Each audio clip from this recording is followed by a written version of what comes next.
Alors, séance numéro 2 sur la vaporisation de l'eau. Donc, lors de la séance numéro 1, nous avons vu que l'eau passait de l'état liquide à l'état gazeux à partir de 100 degrés, et c'est ce qu'on appelle la vaporisation. Mais dans le milieu naturel, l'eau passe de l'état liquide à l'état gazeux, non pas à 100 degrés, c'est une température plus basse que 100 degrés, et c'est ce qu'on appelle l'évaporation. Donc, du coup, c'est beaucoup plus lent l'évaporation que la vaporisation. Passons donc maintenant à la suite. Plus la surface de l'eau au contact de l'air est importante, plus l'eau s'évapore vite. Tu peux réaliser une expérience avec ta classe pour le prouver. Alors, voici une nouvelle question. L'eau s'évapore-t-elle plus vite selon la surface en contact avec l'air?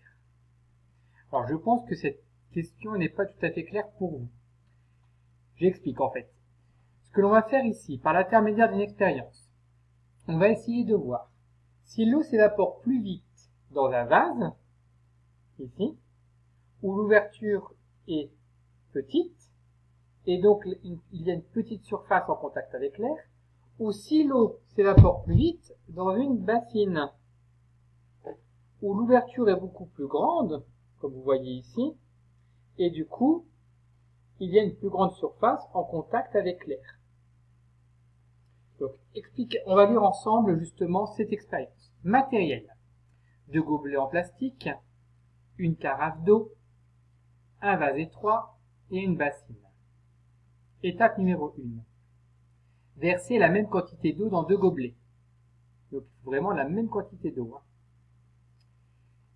Verser l'eau du premier gobelet dans le vase, donc ici.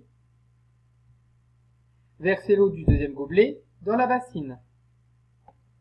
Donc dans le vase et dans la bassine, nous avons la même quantité d'eau. Étape 4. Poser le vase et la bassine l'un à côté de l'autre sur une table, donc dans la même pièce, sur la même table, pour avoir la même température. Étape 5. Attendre une nuit, puis verser l'eau contenue dans la carafe et dans le vase dans les 2 gobelets. Donc vous prenez l'eau du vase, vous la mettez dans le premier gobelet, vous prenez l'eau de la bassine, vous la mettez dans le deuxième gobelet. Observation et conclusion. D'accord? Si vous avez bien compris l'expérience, vous devrez la réaliser chez vous. Et ensuite, rédige ensuite le protocole de cette expérience. Alors, vous allez avoir cette feuille-ci. Donc, c'est un protocole d'expérience. On l'a déjà vu lors de la séance numéro 1. Et là, ce sera à vous de le compléter. Donc, il y a bien les 5 points. 1, 2, 3, 4, 5. Premier point, c'est la question. Donc, la question, logiquement, vous savez ce que c'est. En même temps, elle est écrite sur la feuille. Donc, il n'y aura pas grand-chose à réfléchir.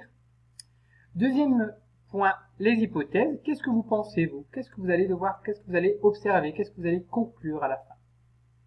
D'accord? D'après vous. Avant de réaliser l'expérience, hein, bien sûr. Ensuite, troisième point, il va falloir dessiner l'expérience. Donc, le dessin d'un vase et le dessin d'une bassine. D'accord? Et montrer vos observations sur le dessin. Ensuite, dire ce que vous avez observé. Est-ce que vous concluez? Est-ce que l'eau s'évapore plus vite dans le vase? Ou est-ce que l'eau s'évapore plus vite dans la bassine? D'accord? Donc, essayez de réaliser ce protocole et cette expérience. C'est donc la fin de la séance numéro 2 sur la vaporisation de l'eau.